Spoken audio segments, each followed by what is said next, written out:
एक भोला नाम के भक्त थे। सत्य घटना है, बड़े भोले वाले थे। एक जज साहब थे, वो वृंदावन में रहते थे।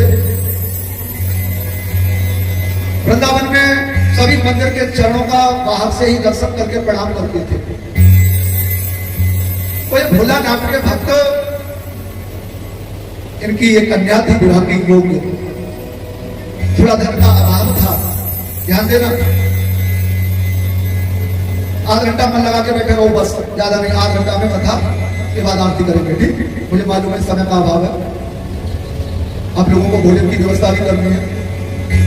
वह भोला भक्त बड़े भोले भाले थे, यथा नाम तथा गुण।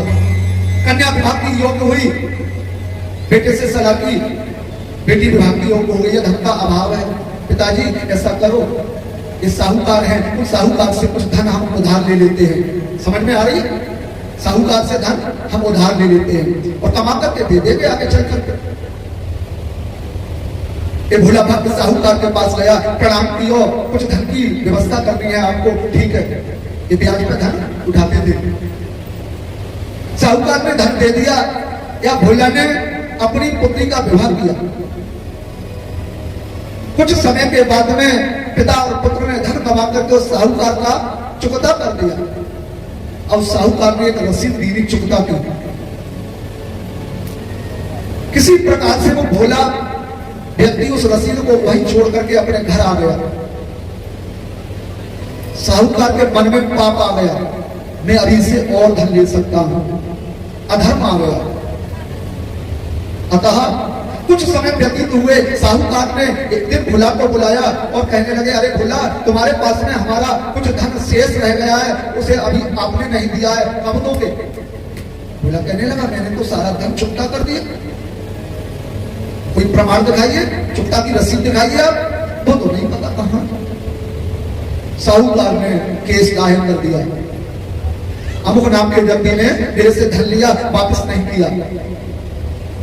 अतः समय उपस्थित हुआ और कोर्ट में जज के समक्ष भोला को उपस्थित होना पड़ा, साहूकार को उपस्थित होना पड़ा। जज साहब कहने लगे, भोला, तुमने साहूकार से धन लिया? जी सरकार, लिया।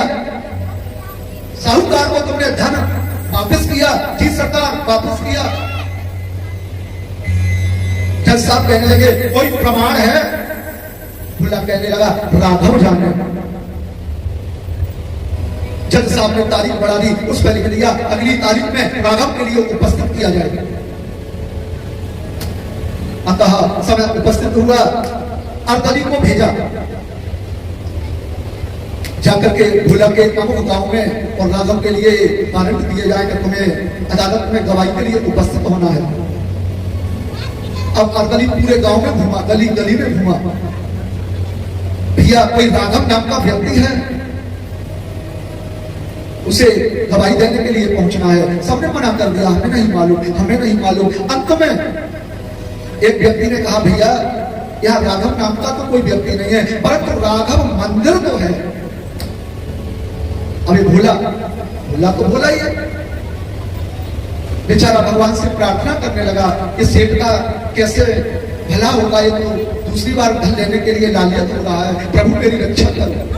इधर अर्दली घूमता हुआ मंदिर की सीढ़ियों पर आया, पुजारी को देखा, पुजारी को प्रणाम किया, प्रणाम करके कहा, महाराज ये बताओ, कोई राघव नाम का इस गांव में कोई व्यक्ति है? कहने लगे, कोई व्यक्ति नहीं है, ये राघव नाम का मंदिर तो जरूर है। कहने लगे, ये उनके लिए वहां उपस्थित होने के लिए ये कोर्ट से लिखित आई है कि उस दिन उन्हें वहां उपस्थित होना है कोर्ट में गवाही देने के लिए। पंडित जी ने घूम करके रघुनाथ जी का दर्शन किया, राघव का, और कहने लगे, अरे राघव, अब तो तुम खूब फंसे, भोला की गवाही देने के लिए तुम्हें जाना ही पड़ेगा। अतः समय उपस्थित हुआ, पंडित जी ने सुंदर सुंदर आभूषण पहनाए, सुंदर माला पहनाई, सुंदर श्रृंगार किया ठाकुर जी को, तिलक लगाए और अदालत प्रारंभ हुई। जज अपनी कुर्सी पर बैठा, अर्दली ने आवाज लगाई, साहूकार उपस्थित हो, भोला उपस्थित हो। सुनवाई प्रारंभ हुई। बोला तुमने साहूकार से धन लिया, जी सरकार लिया, वापस किया, जी सरकार वापस किया, कोई प्रमाण है तुम्हारे पास? राघव जाने, राघव को आवाज लगाई जाए। अर्दली ने आवाज लगाई, राघव नाम का व्यक्ति शीघ्र अदालत में उपस्थित हो। टोपी लगाए हुए, कुर्ता धोती पहने हुए, एक लाठी टेकते टेकते आज ये राघव ब्राह्मण के रूप में जज के कटघरे में आकर के खड़े हो गए। जज ने कहा, हाँ जी राघव आपका नाम है? जी सरकार। भुला ने धन लिया साहूकार से? जी सरकार लिया। वापस किया साहूकार को? जी सरकार वापस किया। कोई प्रमाण है आपके पास? हाँ प्रमाण है। क्या प्रमाण है बताइए? अमुक नंबर की बई में, बई खाते होते ना इनके, अमुक नंबर की बई में, अमुक नंबर के पृष्ठ पर, अमुक नंबर के पेज पर वो चुकता की रसीद इनके यहाँ रखी हुई है, आप अपने अर्दली को भेज करके उस रसीद को बनवा लो। जज साहब ने अर्दली को भेजा, अलवारी को खोला, बई को निकाला, उसी नंबर की बई खोली, उस पृष्ठ पर देखा वो चुकता की रसीद रखी हुई है और लाकर के जज साहब को दे दिया। राघव वहां से अंतर ध्यान हो गए, इतना कह करके जज साहब ने रसीद पकड़ी, आंखों से अश्रु बहने लगे। मैं कुर्सी पर बैठा रहा, राघव कटघरे में खड़े रहे। मुझसे ज्यादा दुर्भाग्यशाली और कौन हो सकता है? किसी संत ने पूछ लिया, जज साहब तुम मंदिर में अंदर क्यों नहीं जाते? कहने लगे, जज साहब मैं आंखें मिलाने के काबिल नहीं हूं, मैं इतना कायल हूं ठाकुर जी के समक्ष, मैं कुर्सी पर बैठा रहा। ये भगवान की बड़ी मंगल कथा है। सहज रहो, सरल रहो, जीवन में सरलता लाओ, जीवन में सहजता लाओ। भागवत हमें जीना सिखाती है, भागवत हमें धर्म की मर्यादित जीवन जीना सिखाती है। मुक्ति मुक्ति प्रदायिनी, भागवत मुक्ति भी देने वाली है, भागवत भक्ति भी देने वाली है। मुक्ति यानी भोग की सामग्रियां, और मुक्ति अगर एकाग्रता के साथ में आप श्रवण करेंगे, मन से, भाव से, प्रेम से, मनोरंजन की दृष्टि से नहीं, ध्यान दो, मनोरंजन की दृष्टि से भागवत नहीं श्रवण करनी है।